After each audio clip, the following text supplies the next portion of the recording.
ये है जहां न्यूज़। बिस्मिल्लाहिर्रहमानिर्रहीम। अस्सलाम वालेकुम नाजरीन। जहां न्यूज़ के प्रोग्राम आज के मेहमान के साथ मैं हूं वकार ज़ैदी। मुल्क की सूरत हाल, मईशी सूरत हाल और जो सूरत हाल नौजवानों को सबसे ज़्यादा दरपेश है वो है बेरोज़गारी। इस हवाले से मुल्क के जो हमारे नौजवान नस्ल है बड़ी तादाद में बैरून मुल्क नज़रें जमाए बैठी हैं। मुख्तलिफ़ औक़ात में मुख्तलिफ़ अदवार में नौजवानों के बड़ी एक हमारे मुलाजमत के लिए, रोज़गार कमाने के लिए, अपने ख़ानदान का पेट पालने के लिए बैरून मुल्क जाती रही हैं। अभी भी वो सिलसिला जारी है।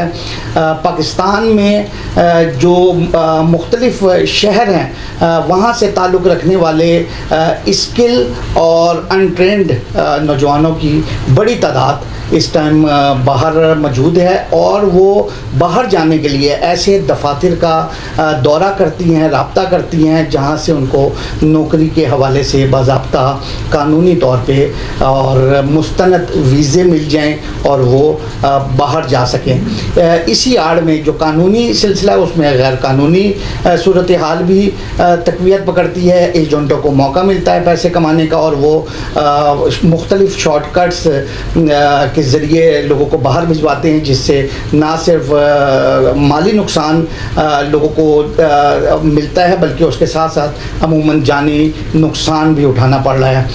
हम ये चाहेंगे कि इस टाइम मुल्क भर में जो इदारे मौजूद हैं उनमें से कौन से इदारे किस अंदाज में काम कर रहे हैं, मज़ीद माहिराना राय जानने के लिए हमारे इस प्रोग्राम में आज मेहमान हैं सोफिया इकबाल साहिबा। ये सोफिया इकबाल साहिबा सोफिया इंटरप्राइजेज़ की CEO हैं और इसके साथ साथ सोफिया स्किल डेवलपमेंट इंस्टीट्यूट की मैनेजिंग डायरेक्टर भी हैं। ये एक नया इदारा पाकिस्तान में वजूद में आया है। इसके साथ साथ सबसे मेन चीज़ जो पुईपा तंजीम है, Pakistan overseas employment promoters association, इसकी मेंबर एग्जीक्यूटिव कमेटी की मेंबर भी हैं। इनसे इनकी राय जानेंगे। अस्सलाम वालेकुम मैडम। जी वालेकुम सलाम। कैसी हैं आप? ठीक हैं, खैरियत से? अल्हम्दुलिल्लाह। अच्छा मैडम, मैंने जितने ज़्यादा आपके ओहदे बताए ना तो मैं बड़ा हैरान हूँ कि आप अपना टाइम किस तरह स्पेंड करती होंगी, क्योंकि बहरहाल आप एक खातून हैं। घर की खातून को कुछ ना कुछ किसी हद तक एक जिम्मेदारियां भी वो निभानी होती है, बतौर बेटी, बतौर बहन, बतौर माँ। तो वो सारी जिम्मेदारियां, उसके बाद अपने इदारे को देखना, फिर उसके बाद ये जो स्किल जो आपके डेवलपमेंट इंस्टीट्यूट है इसका भी आपको लाजमी सी बात है रब्ता करना होता होगा, देखना होता होगा कि वाकई क्या कुछ सिखाया जा रहा है। और फिर सबसे मेन चीज़ है एक तंजीम जिसकी अब आप मेंबर हैं एग्जीक्यूटिव कमेटी की। तो ये किस तरह मैनेज करती हैं आप और अपने लिए भी टाइम बचता है कि नहीं बचता? सवाल आपका ऐसा है कि इसमें हर एक चीज़ को तरतीब बार मैं आपको थोड़ा ब्रीफ करती हूँ। जी जी। घर प्रायोरिटी है। सही। ठीक है, क्योंकि उसमें आपके वो लोग रहते हैं जिनके साथ आपका पैदाइश से लेके ना आपके आखिरी सांस तक साथ रहता है। बेशक सही। ठीक है, तो उनके लिए सुबह से आगाज़ होता है, तो जब घर जाते हैं घर का आखिरी टाइम वो भी उन्हीं के साथ। बिल्कुल ठीक है। रोज़गार जब एक चीज़ से हम टच हो जाते हैं तो चाहे मर्द हो चाहे औरत, उसकी तफरीक ख़त्म हो जाती है। वो बाहर निकल आता है तो वो रोज़गार के लिए उसकी रूटीन मर्दों वाली ही बन जाती है। बिल्कुल सही। अब मैं जितना टाइम बाहर रहूँगी मुझे मेरे घर से ज़ाती कॉल नहीं आएगी। अच्छा सही। उनको पता है कि मुदाखलत कारोबारी टाइम में नहीं करनी, जैसे एक मर्द को नहीं किया जाता। बिल्कुल सही। बाकी घर की जिम्मेदारियों को कैसे मैनेज करना है उसके लिए भी एक टीम हमने घर में तरतीब दी होती है। जिस तरह आपने अपने तीनों दफ्तरों में और उसके लिए वीज़ा सेक्शन है तो वीज़ा कौन करेगा, प्रोटेक्टर कौन करेगा। तो ऐसे घर में भी एक टीम और एक मैनेजमेंट होती है, तो वो घर के फराइज को कर रही है आपकी जगह पे। लेकिन बहरहाल आपकी एक अपनी जो मेरा किरदार है वालिदैन के हक में होता है तो वो बिल्कुल जिस टाइम वो आता है तो मैं कारोबार को थोड़ा पीछे छोड़ देती हूँ। बिल्कुल ठीक, क्योंकि वो अव्वल तरजीह है। अच्छी बात है। अच्छा मैडम, मुझे ये बताइएगा कि आपने ये जो काम शुरू किया एकदम से, आपने देखिए मुख्तलिफ काम होते हैं ख़वातीन के लिए, कुछ आसान भी होते हैं। ये वो काम है कि इधर हर किस्म के लोगों का, मसलन कोई पढ़ा लिखा है, तालीम याफ्ता है, नहीं है, अनपढ़ है, मतलब ट्रेंड है, अनट्रेंड है, मतलब हर किस्म के लोगों का आपसे रब्ता है। तो बहैसियत एक खातून आपने हर किसी से मिलना भी है, फिर उसके बाद आपके ये कारोबार मुख्तलिफ एम्बेसियों से, मुख्तलिफ ममालिक के लोगों से भी जुड़ा हुआ है, तो आपने रब्ते भी करने हैं, आपने निकलना भी है। तो एक खातून होने के नाते मुश्किल तो बहरहाल आई होंगी। आप किस तरह आपने ये फील्ड चुनी? यही आपका कोई ख्वाब था? ख्वाब मेरा जो था, शुरू से एक चीज़ सोचा करती थी कि मैंने टीचिंग की फील्ड में जाना है। अच्छा ठीक है। तो उसके लिए अल्लाह की तरफ से मौका भी मिला और 1 साल रावलपिंडी के काफ़ी एक नामी करामी कॉलेज में ऑफ़र मुझे हुई, जहाँ से मैंने खुद पढ़ा भी। ठीक। तो ऑफ़र हुई, मैंने मास्टर्स लेवल को इंग्लिश लिटरेचर जो है 1 ईयर तक पढ़ाई। अच्छा, वाह माशाल्लाह। तो वहाँ पर फिर ये था कि मुझे अपना ड्रीम वहाँ पे छोड़ना पड़ा कि मेरे फादर की कंडीशन जो थी ना, जो इस फील्ड से मुंसलिक थे, 1990 से मुंसलिक है उनका लाइसेंस। और वो भी ओबियसली पहले प्रैक्टिस भी करते रहे हैं। तो अगर उनके टाइम को मैं कैलकुलेट करूँ ना, तो वो 40 ईयर्स पे उनका तजर्बा इस फील्ड में हो चुका है। सही। तालिब इल्मी के दौर में फिर जब मैं प्रैक्टिस पे चली गई, और प्रैक्टिस में मैंने देखा कि वालिद साहब की हेल्थ अचानक से एकदम हार्ट अटैक की नौबत एक हमने फेस की, घर में फेस की। तो उनकी हेल्थ ठीक नहीं थी, 80% जो था डॉक्टर्स ने हमें डिसअपॉइंट कर दिया। तो बहरहाल वो ट्रीटमेंट्स चले सब कुछ, लेकिन उस टाइम पे साथ एक फैमिली के मेंबर का होना इस कारोबार में ज़रूरी हो चुका था। फिर उस टाइम पे मैंने खैराबाद कर दिया, अपनी एक विश थी। अल्लाह का शुक्र है कि वो मैंने शौक पूरा किया, सही, जितना टाइम भी किया। उसके बाद इस फील्ड में आ गई। जब इस फील्ड में आई, मैं बड़ी सहमी हुई, डरी हुई इंसान हुआ करती थी, क्योंकि एक कॉलेज में, गर्ल्स कॉलेज में, आपका वास्ता सिर्फ औरत ज़ात से है। बिल्कुल सही। को एजुकेशन में मैंने कभी नहीं पढ़ा। जब आप इस फील्ड में आते हैं तो फिर एकदम से आपको खौफ आता है कि हर तरह का, हर इलाके का बंदा आपके पास आएगा, और बहुत से इदारों से भी आपका वास्ता पड़ता है। सबसे बड़ा FIA की थ्रेट्स भी हमें अलर्ट रहना पड़ता है। फिर पासपोर्ट जो आपके पास है वो किसी की अमानत है, उसकी भी आपने ख़यानत नहीं करनी, उसकी responsibilities given time, committed time पे पूरी करनी है। तो कहीं पे कोताही ना हो, ये बहुत बड़ा चैलेंज था। सही। मेरे उस्ताद मेरे वालिद ही थे, अल्लाह ने सेहत दी, वो दोबारा वापस आए, उन्होंने आके मुझे काम खुद पर्सनली सिखाया। 1 साल मुझे लगा तकरीबन तमाम मामलात को सीखने में, जो उनके इतने सालों का निचोड़ था। सही। आज अल्हम्दुलिल्लाह मुझे इस फील्ड में 20 साल हो चुके हैं। वाह माशाल्लाह। 2017 में मैंने अपना लाइसेंस अप्लाई कर दिया था। ठीक। और अपना लाइसेंस क्यों अप्लाई किया जब वालिद का मौजूद था, ये भी एक सवाल था। जी बिल्कुल। तो आप पूछते हैं मुझसे, मैंने बता। सही आप।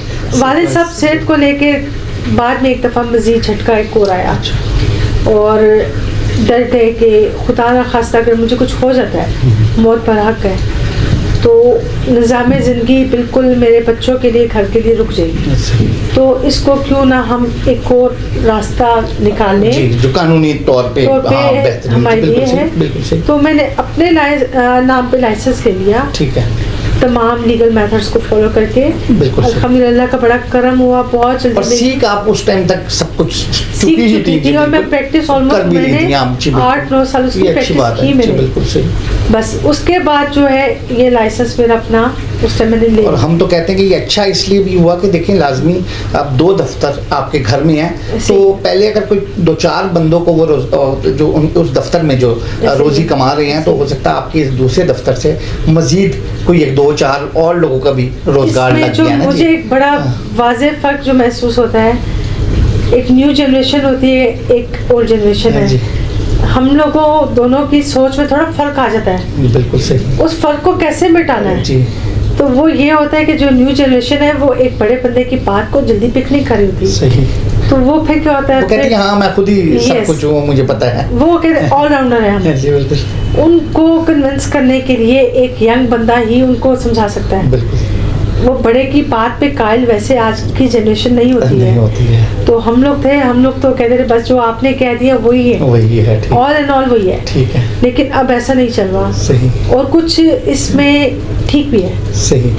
अभी कुछ फॉर्मूले बड़ों के हाँ जी बिल्कुल, और मौजूदा वक्त में उसमें बड़ी तब्दीली आ गई है जी, बिल्कुल सही कहा। तो वैसे ज्यादातर इन दिनों आपकी बातें चल रही होती हैं या वालिद साहब की आपके? और मेरी तजर्बा तो उनका होगा, लेकिन बहरहाल आप मौजूदा दौर के मुताबिक फैसले कर रहे हैं। अब जो एक चीज महसूस की है वाज़े, अगर मैं पिछले सालों को देखूं तो अब मेरी इम्पोर्टेंस एक उनकी लाइफ में ऐसे हो चुकी है कि मेरे मशवरे के बगैर अब हम दोनों एक दूसरे के मशवरे के बगैर नहीं चल रहे। ठीक हो गया, ठीक। अब वो दोनों जनरेशन जो है ना मर्ज हो चुकी हैं। बिल्कुल सही। जहाँ मैं गलत हूँ वो करेक्ट करते हैं, जहाँ मुझे बड़े की रहनुमाई चाहिए तो आप फौरन मैं डांट सुन के भी उनकी बात सुन के फिर सोचती हूँ, कहती नहीं ठीक कह रहे हैं। तो बस दोनों कॉम्बिनेशन है, अल्हम्दुलिल्लाह बैलेंस है। कोई कंपटीशन भी होती है दोनों दफातर के दरमियान?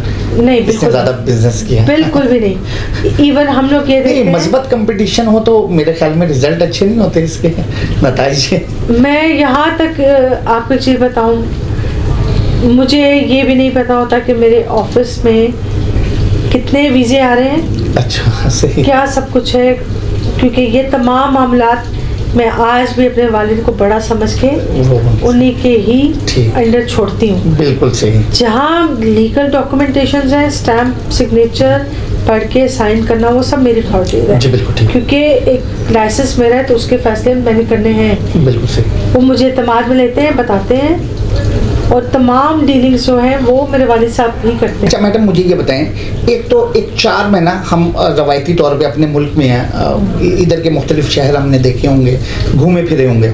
एक 4 में होता है कि हम फलाने मुल्क चले जाएं, उधर घूमने के मौके, बड़ा अच्छा मुल्क है, बड़ी आज़ादी है, बड़ा ये। एक तो वो इंसान के अंदर होता है, और एक ये होता है कि नहीं उधर से बड़ा, यानी कि ठीक है बेशक दीगर ममालिक की करेंसी रेट और पाकिस्तान में बड़ा फ़र्क है कि वो कम, लेकिन वो बचा के इतना ही होता है जितना शायद इधर कोई एक अच्छा काम बंदा कर ले, लेकिन फिर भी लोग बड़ी तादाद में बाहर जा रही है। तो आप क्या कहते हैं, लोगों के अंदर क्या होता है, कोई हवस होती है या वाकई वो एक ज़रूरतमंद होती हैं, वो यहाँ सारे दरवाजे खटखटा चुकी होती हैं और कहीं से रिस्पांस नहीं मिलता, तो वो कहते हैं ठीक है अब हिजरत कर लेंगे। बेसिकली हिजरत ही एक वो होगी, वो चले गए और उधर से काम अपने, अगर मज़हब की भी अगर हम लोग हिस्ट्री में जाए ना तो हिजरत का हुक्म है जी, बिल्कुल बिल्कुल बिल्कुल, और कारोबार के सिलसिले में की भी जाती रही बिल्कुल सही है। ये माजी गवाह इन चीज़ों की, ठीक है। और अभी जो है कारोबार के लिए बाहर जाना मजबूरी बन चुकी है। सही। पाकिस्तान में पहले एक कमाता था और पूरा घर खाता था। जी बिल्कुल सही। अभी मौजूदा हालात में आज मैं देखूं तो घर के मर्द हजरात तमाम को कमाना पड़ता है। सही। अगर औरतें बाप पड़ता है या उनको अलाउ नहीं है, सही, तो वो घर बैठेंगी तो वो भी सोच रही होंगी कुछ ऑनलाइन हो जाए। जी बिल्कुल सही, कुछ ट्यूशन हो जाए। जी बिल्कुल सही, कि हम अपने लिए भी कुछ कर लें। सही। तो मर्द कमा कर भी 4 मर्द भी होंगे ना घर में, तब भी वसाइल इतने नहीं बन पा रहे कि वो पूरी डाल सके। सही। आपका जो ऑफिस है ये किस किस्म के वीज़ों पे बाहर भिजवा रहा है? अभी मेजॉरिटी काफ़ी सजेशंस मुझे आती हैं कि आप थोड़ा स्विच करें, कैटेगरी को स्विच कर लें। लेकिन इसके एक चीज़ बेसिक बताऊंगी, मैंने सिविल वर्क में ज़्यादा इंटरेस्ट स्टार्टिंग से लिया है। ठीक है। अब सिविल में कैटेगरीज आ जाती हैं तमाम, जो शटरिंग, स्टील फिक्सर, मैसन, ये वेल्डर, ये तमाम ये कैटेगरीज है। इसके अलावा अगर हट जाऊँ तो आपके ऑपरेटर आ जाते हैं, क्रेन ऑपरेटर्स वगैरह, डंपर आ जाते हैं, ठीक है, हैवी ड्राइवर्स, लाइट ड्राइवर्स। मैंने इसी कैटेगरी को ही फॉलो की क्योंकि मेरे फादर कर रहे थे। अच्छा, ठीक है। वही मैंने लर्निंग की थी, वही चीज़ मैंने पिक की। अब स्विच करने का काफ़ी मुझे अच्छे लोग सजेस्ट करते हैं कि मैम आप अपनी लाइन को थोड़ा स्विच कर लें, सही। आप मेडिकल की तरफ आ जाएं, नर्सिस पे आ जाएं, आप इन चीज़ों को क्यों नहीं कंसिडर करती। लेकिन प्रैक्टिस तो काफ़ी डॉक्टर्स और नर्सिस हो तो उनके तो वीज़े भी और दीगर ममालिक में अभी वो A to Z वाला मामला जो है ना, वो 20 सालों में वो सिविल में पढ़ लिया अच्छा, सब। सही। अभी दूसरे की लर्निंग की स्टार्ट ली है। सही। थोड़ा सा जब फील करूंगी कि उसमें नॉलेज गेन कर ली है, देन उस चीज में जाऊंगी। ठीक है। विदाउट नॉलेज इंसान वीक है। वो ज़्यादा बेहतर है। अच्छा मैडम, हमारे मुल्क के कौन कौन से शहरों से ज़्यादातर लोग रुजू करते हैं आपकी तरफ के? आपका इदारा और दीगर इदारे जो आपसे रिलेटेड हैं, कि कौन कौन से शहर के लोग हम समझेंगे वहाँ के लोग बिल्कुल ही बेचारे फंसे हुए हैं, तभी वो वहाँ के नौजवान रब्ता कर रहे हैं? इसमें मैं आपको खसूसन 2 जगहों का जिक्र करना चाहूँगी। सबसे पहले टॉप पे जो है पंजाब गढ़ है। वहाँ पे अनफॉर्चुनेटली हर 1-2 साल के बाद एक वो यूनान वाला मामला भी हो जाता है जी, क्योंकि वो यूरोप के क्रेज के लोग हैं। ठीक है। वो यूरोप जाना चाहते हैं। सही। ठीक है। वो क्रेज गलत रास्ते के जरिए उनको, वो मैं उसके हवाले से तो आपसे एक सवाल करूंगा, लेकिन मुझे ये बताइए बाकी लेबर वर्क की तरफ हम आते हैं जीसीसी कंट्रीज में। ठीक है। वो भी ज्यादा पंजाब की तरफ से ही आ रही है। अच्छा। चलो क्वालिफाइड नहीं है, ठीक है, और जिनकी ऑलरेडी फैमिली सऊदीया, दुबई, कतर, ओमान, इन ममालिक में काम करती रही है, वो इसी को ही चेन को कंटिन्यू करते हैं। ठीक है, कि ये सेफ है, हमारे वालिद ने भी किया है, हमने भी इधर ही जाना है। अच्छा, ज्यादातर वही लोग ही होते हैं जिनके वालिदैन, वालिद या चचा कोई फैमिली में से मेजॉरिटी। अच्छा मैडम, मुझे ये बताएं कि ये लोग तो इसके साथ साथ अब खवातीन भी कोई जाना चाहती हैं, खवातीन के लिए किस किस्म के वीजे होते हैं? खवातीन के लिए जो है अभी सेफ साइड जो थी, पहले तो ब्यूटी पार्लर्स का भी लोग करते थे। अच्छा। उसके लिए बड़ा इंटरेस्ट शो करते थे कि आसान काम है। ठीक है। सीख लो, 6 माह का कोर्स कर लो। ठीक है। अप्लाई कर लो। वैसे अरब कंट्रीज में पहले वुमेन्स के लिए खास करके सऊदीया में ट्रेंड नहीं था। ठीक है। अभी साल 2-3 से ऐसा है कि अभी खादमा, अच्छा, खादमा को हायर किया जा रहा है। ठीक है। ये जो घरेलू काम। यस, बिल्कुल। ठीक है। ऐसे मामले में भी स्टार्टिंग में मैं इसलिए नहीं इन्वॉल्व हुई कि लेडीज सेंसिटिव मैटर है, और गवर्नमेंट पाकिस्तान के रूल्स के अकॉर्डिंग 35 साल का खातून का होना ज़रूरी है। अच्छा, ठीक। With NOC, non objection certificate. उनके घर का कोई फर्द देगा, हस्बैंड देगा, बेटा देगा, भाई देगा कि परमिशन दे रहे हैं हम। ठीक है। फिर तब वो जाएंगी। सही। अदरवाइज उनको हम लोग नहीं भिजवा सकते। अच्छा, कौन कौन से ममालिक हैं ऐसे जो ये खवातीन के लिए इंटरेस्टिंग है? अभी इंडिया, युगांडा, बांग्लादेश, पाकिस्तान से भी जा रही है। ठीक है। तो ये तमाम, और जा कहाँ रही, कौन कौन से ममालिक में जा रही है? ज्यादातर सऊदीया। अच्छा, सऊदीया में जा रहे हैं। अभी तो हॉस्पिटल क्लीनिंग। ठीक है। अब इसके अलावा आपकी स्कूल क्लीनिंग, अब खात्मा, ये 3-4 कैटेगरीज इंट्रोड्यूस होती जा रही हैं। अब इसमें भी रिक्रूट हो रही हैं, और खात्मा के इस पर लोग प्रेफर करते हैं कि हमें क्लीनिंग में डालें। ठीक है, ठीक है। अच्छा मैडम, ये देखिए, ये सारी कैटेगरी के लोग, मेल हों या फीमेल हों, ये अपने कोई गांव में ज़मीनें बेच रहे हैं, कोई जेवर बेच रहे हैं, कोई कुछ कर रहे हैं, किसी से उधार पकड़ रहे हैं, और फिर वो पैसे लेके आपके दफ्तर से मुराद ये है जो ओवरसीज मैन पावर एम्प्लॉयमेंट, वो वहाँ रब्ता करती हैं, फिर उसके बाद ये कि एक प्रोसेस शुरू हो जाता है। अक्सर हमने ये भी देखा है कि लोग कुछ अरसे बाद मीडिया के पास, हमारे पास भी आ जाते हैं रोते हुए, कहीं कोई शोर शराबे की आवाज़ हम सुन लेते हैं कि पैसे भी दे दिए, वक्त भी गुजर गया, ना वीज़ा आया, हम वहीं के वहीं हैं। बल्कि अब हमारा ये है कि पहले तो हम अपने घर की तरफ से रोज़गार के हवाले से परेशान थे, अब हम उन दफ्तरों में जा रहे हैं, वो फिर बाकायदा रब्ता करते हैं। तो इसका ये क्यों होता है? ये क्यों है, खराबियाँ क्यों हैं, ये क्या है? कोई एजेंट हैं, कोई, या आपकी सफ़ों में कोई लोग ऐसे बैठे हुए हैं क्या? क्योंकि ये सवाल इसलिए भी मैं आपसे कर रहा हूँ कि आप मेंबर एग्जीक्यूटिव कमेटी है अपनी तंजीम की, और ये आपकी मुल्क की एक तंजीम है, तो ऐसे लोगों की कैसे, कौन निशानदेही करेगा, क्या होगा? एक्चुअली इन लोगों के लिए तो हर वक्त FIA कंटिन्यू, अच्छा, चालू ही रहती है। ठीक है। मैं सही कहूँ तो। अच्छा, यानी कार्रवाइयाँ होती हैं हर वक्त ये एक्टिव रहती है। ठीक है। और रीज़न क्या है इसके पीछे, आपको मैं बताना चाहूँगी कि स्टार्ट फेसबुक, अच्छा, जितना फेक एडवर्टाइज हो रहा है फेसबुक के जरिए हो रहा है। ठीक है। तो ये तो अब FIA में भी जब केस चाहते हैं तो यही पता लगता है कि कहाँ से बेस बेस पे जाएंगे तो पता लगेगा सोशल मीडिया से। अच्छा, ये ऑनलाइन काम चल रहे हैं ये जो सोशल मीडिया से? ट्रैक भी वहीं से हो रहे हैं। ठीक ठीक ठीक। फेसबुक हो गया स्पेशली, ये सबसे बड़ा इस टाइम पे पीक पे टारगेट पॉइंट है। ठीक है।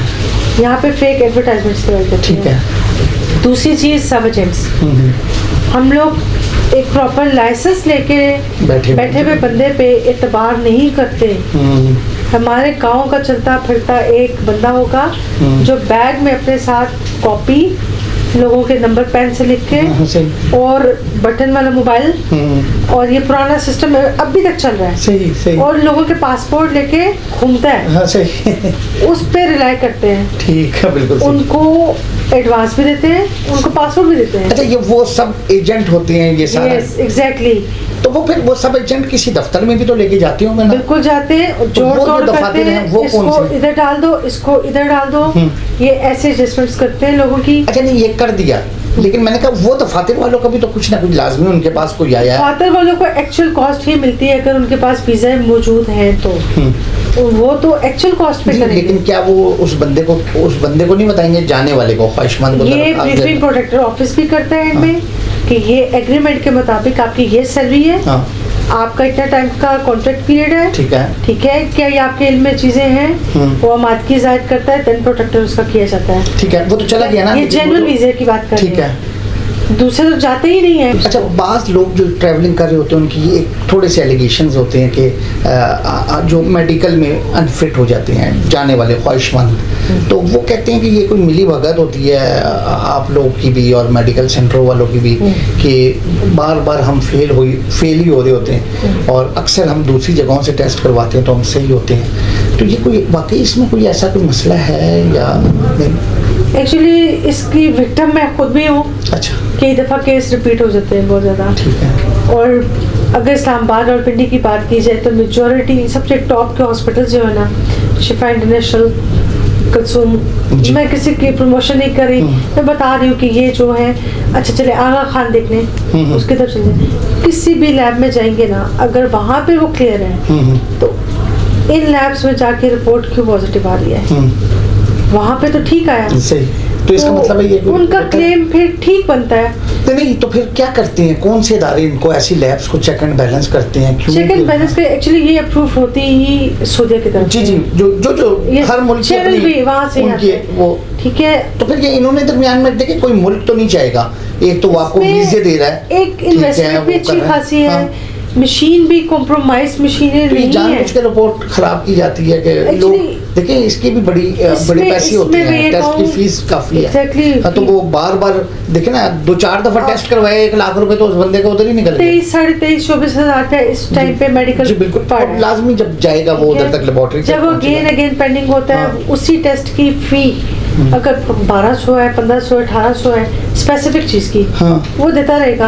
एक वक्त आएगा वो कहेगा ये मैं क्या देता रहूंगा, इससे बेहतर है बंदा बता रहा है 70,000 80,000 तो मैं वही नहीं। इसका मतलब है ये कोई कार्रवाइयाँ हो रही हैं, ये जो लैब्स हैं, ये जो बैठे हैं, लैब्स का इशू है थोड़े अरसे के बाद जरूर उठता है। कितने घरों में चूल्हे जलाने का एक सबब भी बन रहे हैं। अगर हम परसेंटेज को चेक करें पाकिस्तान में, अगर मैं गलत ना हूँ तो 50% या 55% तो मैन पावर KPK से जा रही है। अच्छा, इतनी बड़ी तादाद। और मेरा अपना जो मेरे फोरफादर्स का ताल्लुक है वो KPK से ही है। सही। तो मैं ये देखती थी कि एक तो कनाडा का केस भी मेरी फैमिली के 15 लड़कों का आया था, उन सब के साथ एयरपोर्ट जाके पता लगा कि इनके टिकट्स कैंसिल हो चुके हैं और वेरिफिकेशन से पता लगा कि ये तो वीज़े भी जारी थे। जी नाज़रीन, आपने मैडम सोफिया इकबाल की गुफ्तगू सुनी भी और देखी भी। यकीनन उन्होंने बिल्कुल दुरुस्त कहा, फेक एड्रेसेस पे और फेक इश्तरात के ज़रिए ये कारोबार सरगर्म अमल है और आप भी हम भी हर पाकिस्तानी किसी भी किस्म के माली और जानी नुकसान से बचने के लिए अपनी तहकीक जो मुस्तनद इदारे हैं जो गवर्नमेंट ऑफ पाकिस्तान से रिलेटेड हैं उन इदारों से ज़रूर करें। हमारे चैनल को जिन्होंने अभी तक सब्सक्राइब नहीं किया है वो सब्सक्राइब भी करें, अपनी आरा भी दीजिएगा। अपने मेहमान के साथ आपसे भी इजाज़त चाहूँगा। अल्लाह हाफिज़। पाकिस्तान जिंदाबाद।